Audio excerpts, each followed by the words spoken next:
Dr. Brandon Holland with me today. First question to you, Dr. Holland, are you a night person or an early morning person? I am a night person. I get most of my homework done after I get home from work, and I'm not usually headed to bed until 2:30 or 3:30. So I sleep really hard in the mornings until I have to get up, and then I'm groggy for most of the day. I hit my stride somewhere around 11. Uh, I'm at work, and then, you know, sports practices and games in the evenings. I come home, I'm a good husband and dad for like an hour, and then I'm right back into homework. So that's a good bridge into my next question. So you have your DAT and you're working on a PhD right now. Yes. What was the motivation going back to school initially for your DAT? Well, it was something that I'd been interested in. When I completed the DAT, it was pretty much a brand new degree. It still is kind of new. And I'm looking for my dream job. I want to make athletic trainers. And as I was applying to places and they were looking for a terminal degree, I thought, with the DAT, I'd fit. And people were impressed by the DAT, but they weren't really sure what it does and how it could help their program. And they were looking more for EDDs and PhDs to instruct their students. And I said, well, hey, I'll just go get one of those. And so the opportunity arose to pursue a program where most of it was paid for. And the timing of it, we went down with the pandemic. Everything shut down in March. I began a program in May, and I figured I'd try to get as much of it done as I can while we were locked down. And so really, it was just the cost I could afford it. And really, instead of waiting for the world to catch up and figure out what a DAT does, I think it's an incredible degree. But while the world's figuring it out, I'm going to forge ahead, and hopefully I'll be able to use my PhD in combination with the DAT to open people's eyes to how valuable the DAT is for other people. So what are your thoughts on people looking into a doctorate right now? Should they be more intentional, their goals? Should they get a DAT to kind of keep up with the terminal degree? I think it depends on the person's goals and what they're trying to reach. For some of us who already have a bachelor's degree and a certification, and you're happy where you're working, stay put. If you don't have, everyone now has to have a master's to start. Everyone coming, blazing the trail now. But if it puts you where you want to be, and you don't have to spend the extra money and the extra stress of pursuing a terminal degree, then save yourself that stress and time and energy. But if you want to be on the top of your game, if you want to be your best, that's not to say you can't be your best with a master's degree.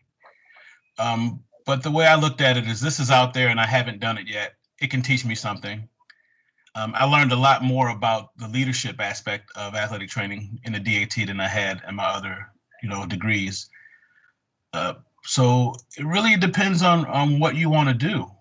Pursuing a master's degree and stopping versus pursuing a DAT versus pursuing a PhD.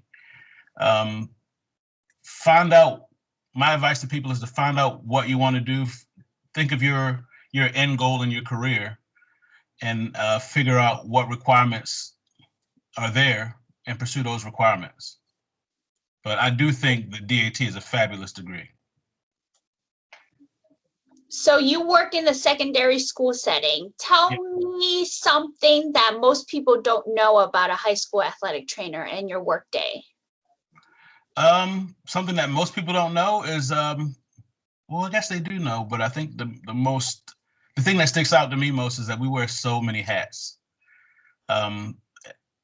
Sometimes we teach. Sometimes we are guidance counselors. We're like the barbershop. Students come in to get their injuries looked at, and then they stay and they talk about life. And you'd be surprised the type of rapport you can build with an athlete, or because they're little people, and they have little lives. And I don't want to use the word little as it sounds maybe like it's diminishing, but they're really just, they're figuring it out, and a lot of the things that they're going through, we've gone through.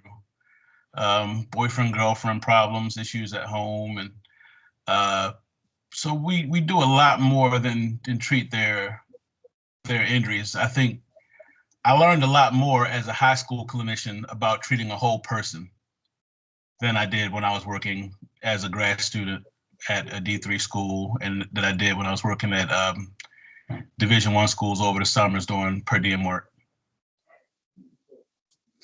What do you say to young athletic trainers or people that are about to graduate that are looking at, the big names, positions? What is it about high school that interests you, that keeps you motivated? I would say consider everything. When I was finishing up undergrad, I was pursuing a position in the NFL. That was my dream job. I think that's where a lot of students, when they start athletic training, they want to work in professional sports. And I'm a football nut. I said this would be perfect if I could get in. So I sent several applications to several teams.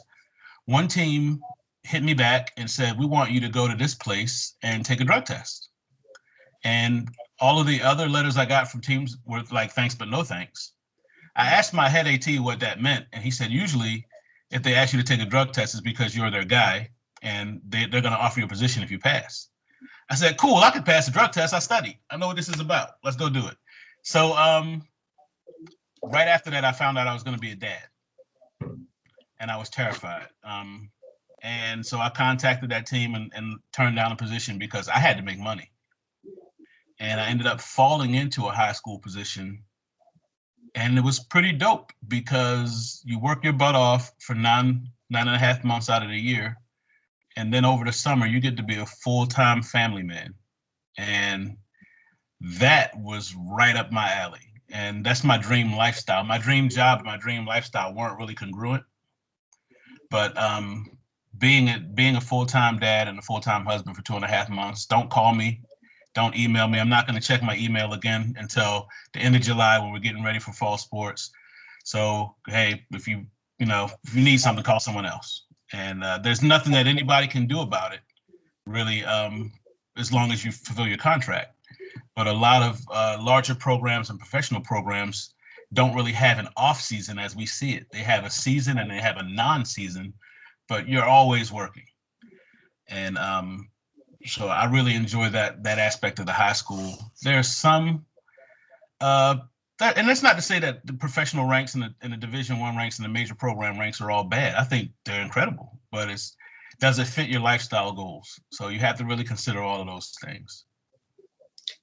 So I'm going to ask a question. I'm going to assume this is a safe space, so I'm just going to go for it. Go for it. Your hair. You have amazing hair, and I'm so impressed. There are a lot of conversations about what a professional look looks like. Right. And I've talked to other students who are African American and Black how do you carry your hair? So can you talk more on that?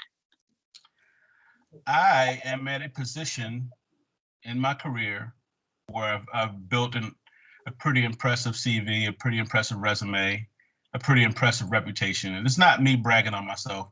I work really hard to curate myself. My hair is something I started growing as a tribute to a person who raised me, in combination with my mom. My grandmother raised me.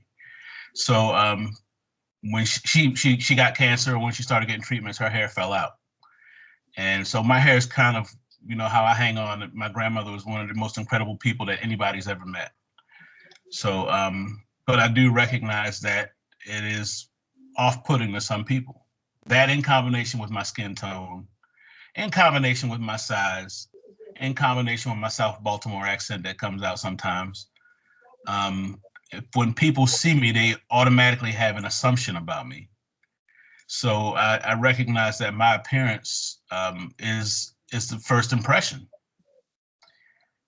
I am not as concerned with impressing people. I think the people who I need to impress are more interested in things other than my looks. But I will it would be foolish for me to pretend that it's not a thing that gets some people pushed out of the door. My ability to write in a resume, my ability to speak on a telephone and communicate verbally has really afforded me some luxuries that most people don't get. So when I write a resume and it has a ton of work experience and educational experience and I send it out, people are impressed by that piece of paper, but they don't know what I look like. And then when I do a follow-up call and say, hi, this is Dr. Holland checking in. I just wanted to make sure you received my resume. Yes, great. Can't wait to hear from you. I'm very excited. And then they hear me speak on the telephone and they say, oh, he's a pretty good communicator.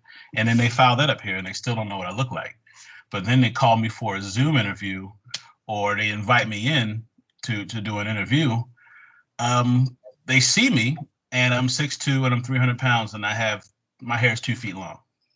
And they're like, whoa, if they had seen that first, it may be different. But for me, my goal was to build myself up to have such an incredible resume or CV that it would be a bad business decision for someone to decide to not make me part of the program because of the way my hair looks. But I also recognize that it depends on where you want to work. For example, if you would like to work in professional sports, most of the owners are old white men. And many of them are very forward thinking and many of them are very liberal, but many are very conservative. And they like their people to have a certain look. They like their athletes to have a certain look. I've read stories where athletes don't get drafted by certain teams because they have tattoos. That has nothing to do with their ability to perform a sport. Just like my hair really has very little to do with my ability to perform my duty, but it's something that people get judged by. And I think it's important to recognize that and own it. And I'm not saying that people should cut their hair or that they should grow their hair, but they should make their decision, live with it, recognize that it does have an impact on your career and your ability to network and things like that, but it doesn't have to be the end of the world. On that same note, do you think you've ever been discriminated because of your skin tone? Oh, absolutely. Absolutely. And not just in athletic training, in several places. It's not really, to me, a new phenomena as it might seem. I think the advent of social media and everyone has a phone with a camera on it. I don't think it's happening more frequently. I think it's just being recorded and shared more frequently. And I think for that reason, people are more aware. I think there's a notion that the country is becoming more divided. I don't think it's becoming more divided. I just think division is becoming exposed more. Again, the people who recognize my talent, whether they have those biases or not against minorities or against me in person because of the way I look, they'll overlook it because it's me. And I do recognize that some younger people coming into the field who haven't had a chance to build themselves up yet don't have that luxury. But discrimination is out there. It continues to happen. I've just made the personal decision to not let it be my anchor. It's not going to hold me down. People have told me no, but they attach some kind of reason to it. And usually the reason is like, well, the person you hire has the same condition, or the person you offer the job to has this same thing that you told me no for. So it must not be that same thing. It must be something else. And I take those lessons, I learn from them, I grow from them, and I just move forward. And when you're really blessed, you'll find a place where you don't want to really work with someone who judges you for your skin tone anyway. So they're doing you a favor, in my opinion. How hard is it to separate those reasons between, did I get the job because I'm not qualified, or is it because of something else? Or is it easy to separate? It used to be really difficult because I'm like, man, I can't help it that I'm black. I can't help it that I can't help it that I'm this big because I eat like a freight train. But this is who I am, and I'm not a bad person. Why are they treating me like a bad person and I haven't done anything bad? Now, what God has for me is for me. And if I didn't get this position, it's because God has a different plan for me. I'm cool with that. I'm going to trust it, and just keep taking steps. Martin Luther King said, you don't have to see the whole staircase. You just have to take the first step. You just keep taking steps. And as long as there's a step in front of me to be taken, I'm just going to try to take it and try to move forward. And eventually what is supposed to be mine will open up and I'll be able to step into it. Kind of talking as before about biases. Have you had to face any of your own biases? And how did you do it? I probably have. As you asked earlier, if I've been discriminated against because of my skin tone, that's something that I recognize that's been happening to me since 6th grade. I moved out of Baltimore City where everybody looked like me. I was in South Baltimore. Everybody's Black. Everybody's from a single family home. Everybody has some type of substance abuse in their household where I grew up. Everybody was poor, had free and reduced lunch. And then I moved to Anne Arundel County where it was, I don't want to say more diverse, but it was just the opposite. Nobody looked like me. And a lot of people started migrating from South Baltimore to the area where I eventually moved. And I recognized that the teachers would treat me differently. And I thought it was messed up then. And even weirder than that, some of my friends who do share the same ethnicity and the same skin tone, their parents also had biases against me. They thought I was an idiot or they thought I was a knucklehead because of the way I looked.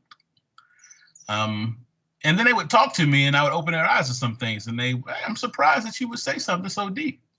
Well, I'm a deep person. So from early on, I really made an effort to not judge people because of the way they look, because I know how it felt when people judged me and they made assumptions about me solely based on my appearance. I will say that there's a lot of things I was educated on,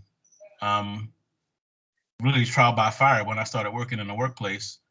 The high school that I initially worked at when I finished grad school is the most diverse place I've ever worked. And I think there was something like 36 languages other than English that were spoken as a first language in that building.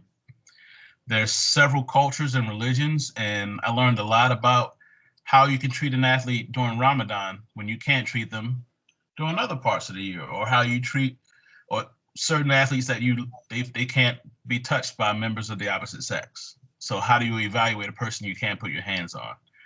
What do you do when a person is bleeding and you know that their religion has very specific rules and regulations regarding what you can do with blood? And so I really got to learn a lot of that in practice. And it made me more comfortable with people being different, with me being different. I'm learning from young kids that it's okay to be different. And that was kind of a dope feeling. As far as my own biases, if I can be honest, I will recognize that I probably have some. I can't really think about what they are, but everybody has some stuff that they've been programmed with that is hard to deprogram. And I work really hard on trying to maintain that level of a blank slate, let everybody make their own impression. But I don't know where my biases are. I just know that I probably have some. So when you're looking at athletic training students or potential coworkers, what kind of characteristics or personalities do you look for? Just one. Are you willing to commit? Are you going to work hard? Because the job is going to be hard sometimes. It's going to be thankless most of the time. It's going to be a place where people are going to blame you for things that you can't control. It's going to be a place where you're going to be underserved, understaffed, underfunded, but people are depending on you to execute. And they're not interested in excuses. Therefore, I'm not interested in excuses. So if you're going to work with me, if you're going to work for me, or if you're going to learn under me, we're going to go all the way in, both feet, no hesitation. We're going to take a running start. We're going to jump in and we're going to see this thing through. Are you going to be there when you're tired? Are you going to be there when you don't feel like it? Are you going to be there when you're busy? are you going to be there when we call? And we're going to be respectful and not call you at 3 a.m. But understand that this is a job these are the conditions of the job, and this is how it's done. And until that changes, this is what we have to do to get it finished. And if you are willing to commit, you're willing to pour yourself in, get better every day, and do everything your best, the best way that you can do it every day, I'm cool with that. Everything else we can figure out. I'm a big fan of having a mentor, being mentored, having mentees. Tell me about your mentor and what were you trying to gain from them? My first mentor was my head ATC at Frostburg State. His name is Tony Zaloga. He's retired recently. Hall of Famer, great guy. I learned a lot of my style and the way that I manage an athletic training facility from watching him. I really wasn't looking for a mentor. And I really never asked him to be my mentor. I just kind of clung to him. We are so tall because we stand on the shoulders of giants, right? This man had done so much. He started the program from scratch, from nothing, and it was a Division III program. Now it's a Division II program. I thought everything he did was so incredible with the resources that he had, the rapport that he built with people, the relationships that he had with athletes and coaches, and that even though he had great relationships with these people, he was still no nonsense. He had no cut cards. He would tell you when you screwed up, and he would tell you to tell him. He would tell you to not tell him how to do his job. And I just thought that was cool. I am who I am because he was patient with me when he was teaching. He was reassuring. He recognized where we were. If you're not familiar with the landscape in Western Maryland, they're not really okay with diversity up there. On the campus, diversity's great, but when you start wandering around into the city, it's kind of a place where, don't get caught after sundown if you're one of us. And he recognized that, and he would tell me, have your head on straight, keep your head on a swivel, recognize that there are people out here who don't have your best interests at heart. He was upfront with it, and he would tell me, I don't like it, but this is how it is, and if you're going to be safe, you need to take these steps. So really just having someone who's lived, not necessarily the life that I live, but he's experienced enough to help me find pitfalls that I can avoid, and also to help me find stools that I can step up on to improve myself. So now as a mentor, I try to incorporate a lot of those things to people who reach out to me for help and advice. What is something your mentees are asking you currently? Well, now a lot of them are prepared for the BOC. So they're asking me how to study and what I did. And I think that's the thing that they just want to pass. That's the next step on most of their radars. So I share with them some study tips and study materials. But a lot of them really ask, because they get to see my interaction with parents and players and coaches are not always positive. And they're like, well, how do you deal with that so eloquently and so easily? Or how I just listened to this man describe how terrible you are, and you're smiling and shaking his hand. And it's easy. I know that I'm the expert in the situation, and I hang on to that. And not everyone's going to agree with my decisions, my assessments. And this is why I spent all of these years in school. And whether they like it or not, they're the amateur. I'm the expert. They're novice. And my value is not defined by their ability to see it. So I just move on. I treat everyone as if they're my own flesh and blood child. And what would I want if someone knew more than I did about the situation? What would I want done about it? And so I get asked that question a lot. I don't have very many negative interactions with admin and coaches and parents and athletes. But I think the negative ones stick out more in people's mind than the positive ones. So I just go to work every day and try to enjoy myself and try to help people along the way. So you're wearing your merch right now, and I wanted to have you talk about that. I listen to it all the time, your podcast with Dr. Danita Valentine called Top That. Tell me a little bit about development and what are you trying to achieve with it? So Top That is a fun podcast for me. Donita and I went to undergrad and grad school together, and then we went our separate ways after grad school. She worked at a different school division, and we ended up crashing into each other again in our DAT program. So we had a few classes together in the DAT, and we had a blast. She's always been one of my favorite people. She actually introduced me to athletic training. And I had an idea one time, maybe 3 or 4 years ago, we should start a podcast. And she's like, what's a podcast? And I said, I don't know, but people just get on the podcast and they talk about whatever they want. And there aren't many, if any, at that time that were doing stuff about athletic training. So why can't we be among the first? And we really didn't know where to go or how to get started. I had been featured on a couple podcasts before.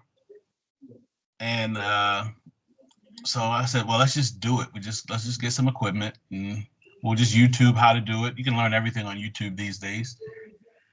And so we did. We figured we would come up with a list of topics and kind of run it like a radio talk show where we have different segments, and we've had special guests from time to time talk about their areas of expertise, and to make it informative, but to also make it fun, because a lot of athletic trainers work by themselves, and without having someone, by your side, like a colleague that you can reach out and talk athletic training with on a regular basis, sometimes you feel like the things you're dealing with, you're alone in those things.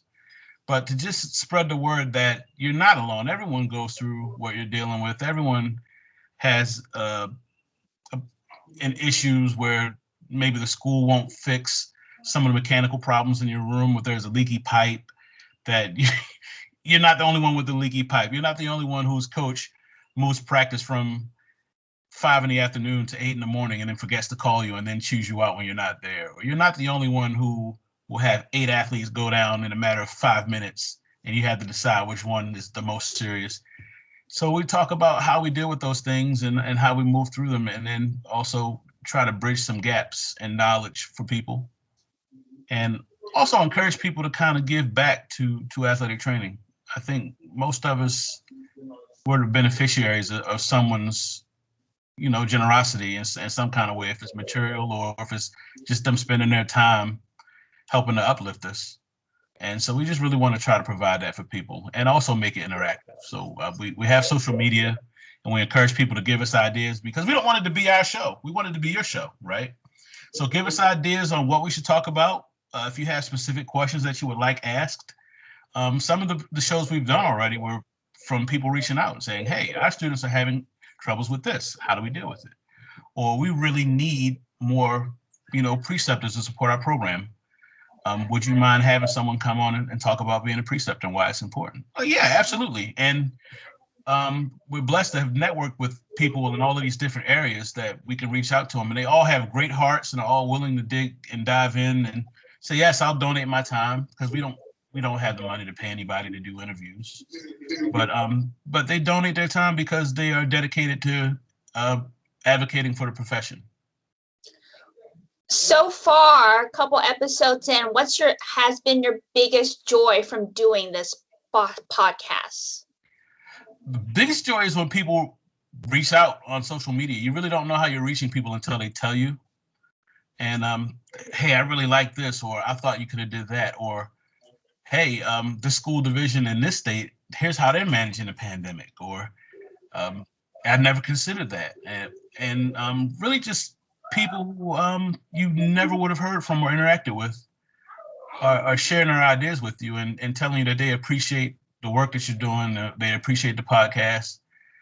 We got a listener in Spain. I don't know how in the world that happened, but we have a listener in Spain. Like, how cool is that? I would have never spoken to anyone in Spain before. So just to be able to reach people and for them to tell me that what we're doing is of some value to them is really rewarding for me. So my last question, and it's always my favorite question. Tell me about an embarrassing moment you've had in athletic training, and what did you learn from it? I've had an embarrassing moment, but it wasn't in athletic training. But the lesson that I took from it, I carry into athletic training, really carry into everything. So I used to do martial arts when I was younger and smaller and more fit. And I was training with a young lady that I didn't want to hurt. And she was yelling at me to not take it easy on her because she wasn't going to take it easy on me. And I kept telling myself, like, if I don't take it easy on you, I'm going to break you in half. And she knocked me out. And I woke up and people told me about it. And I learned from there that to be prepared, because life might knock you out if you're not taking it seriously. So always prepare yourself to be ready to deal with emergency situations, with whatever situation it'll be. Just be prepared. Bring your A game, because most of the time your B game or your C game may be enough, but there will be times where it won't be enough. And if you don't bring your A game, life will knock you on your butt. And athletic training is not that different. But I was embarrassed to be knocked out by a 92-pound woman. We might be little, but we're scrappy.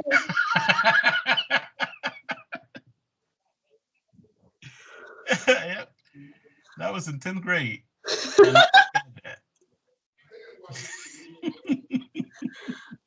All right, next couple minutes is all for you, Dr. Brandon Holland, your closing statements. I don't have a lot. I'm not really I guess I'm a deep person, but I'm a really simple person. I just encourage people, everybody, do your best, be your best. Let everything else take care of itself. If you have an opportunity to improve, do it, because the world around you is getting more competitive by the minute. Everyone else around you is getting better. So you're either keeping up or you're getting left behind. So if there's an opportunity to learn something or to do something or to practice something, just do it. Prepare yourself, because you never know when you'll need to be your best version of yourself, so that you can help someone else. That. And if it's okay to plug my podcast, we're on virtually every podcasting platform that you listen to. Search Top DAT, all one word.